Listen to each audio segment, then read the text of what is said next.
प्रातः 10:30 बजे से हुई, उसके संबंध में इस प्रेस कॉन्फ्रेंस में आप सबका स्वागत है। आज पहला एजेंडा वाणिज्य कर विभाग का था, जिसमें वैट MIS एप्लीकेशन के मेंटेनेंस के लिए TCS को नॉमिनेशन के आधार पर 1 साल के लिए अवधि विस्तार दिया गया है। इस पर 1,31,80,414 रुपये खर्च होंगे।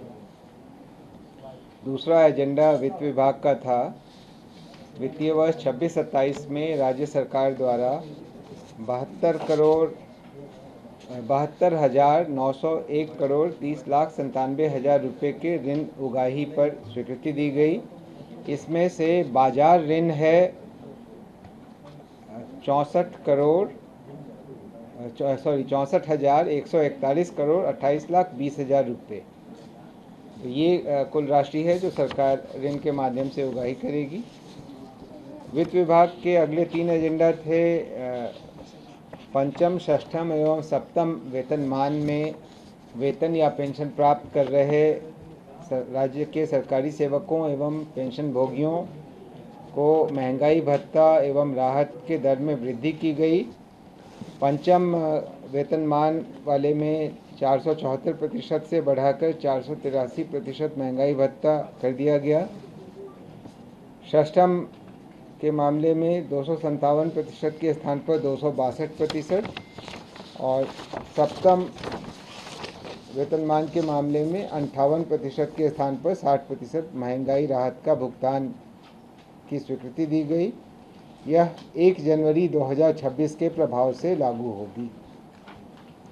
गृह विभाग का अगला एजेंडा था, जिसमें 5 जिलों पूर्वी चंपारण, समस्तीपुर, मधुबनी, वैशाली एवं सिवान में, जो कि अत्यंत संवेदनशील जिले हैं, इनमें ग्रामीण पुलिस अधीक्षक के एक पद, कुल 5 पदों के सृजन की स्वीकृति दी गई। वित्त विभाग का अगला एजेंडा था, जिसमें बिहार नगरपालिका योजना सेवा संवर्ग के लिए वेतन संरचना की स्वीकृति दी गई।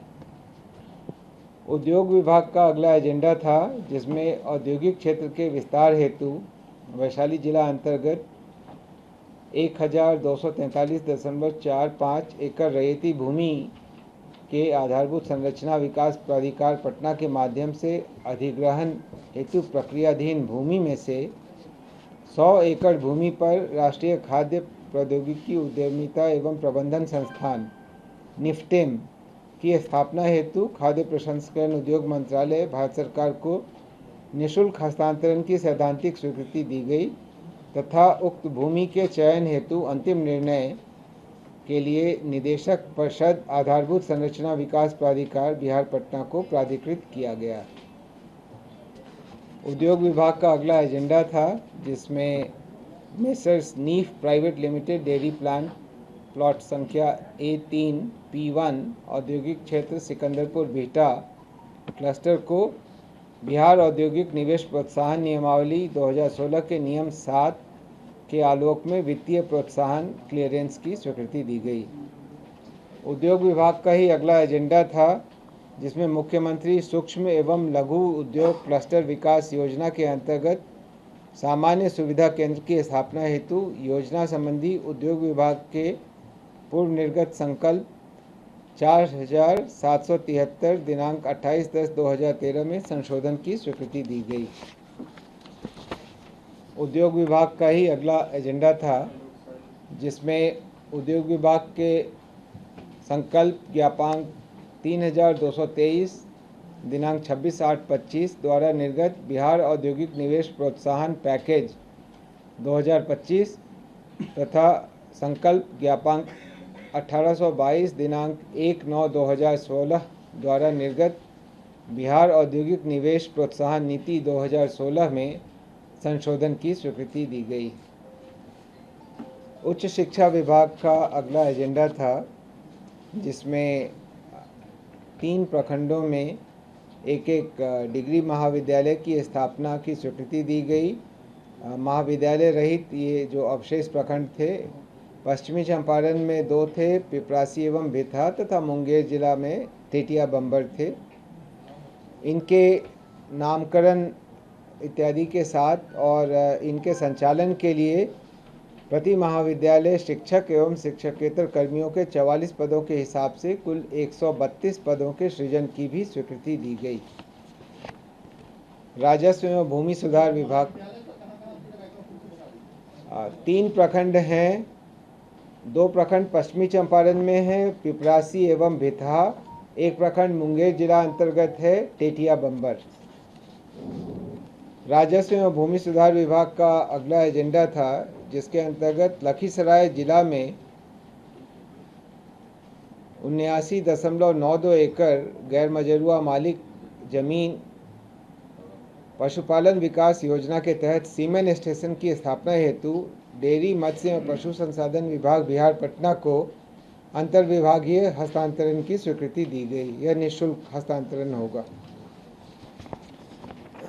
अगला एजेंडा है राजस्व एवं भूमि सुधार विभाग का ही, जहां किशनगंज जिला अंतर्गत अंचल पोठिया मौजा बुढ़नई थाना 79 खाता 1136 के विभिन्न खेसरा की कुल 110.12 एकड़ भूमि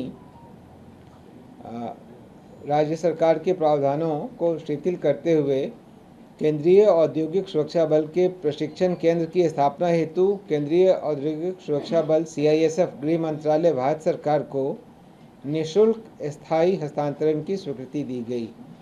अब इस जगह पर केंद्रीय औद्योगिक सुरक्षा बल का रिक्रूट ट्रेनिंग सेंटर स्थापित होगा।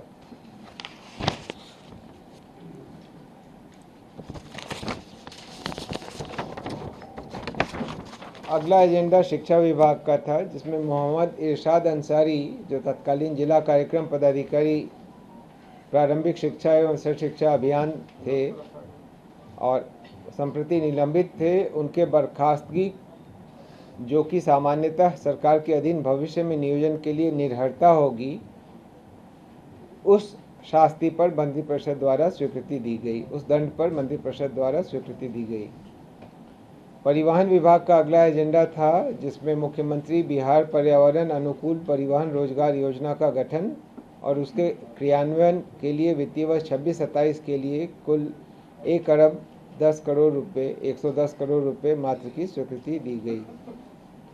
बिहार इलेक्ट्रिक वाहन संशोधन नीति 2026 की स्वीकृति दी गई। अगले एजेंडा में यह भी परिवहन विभाग का था।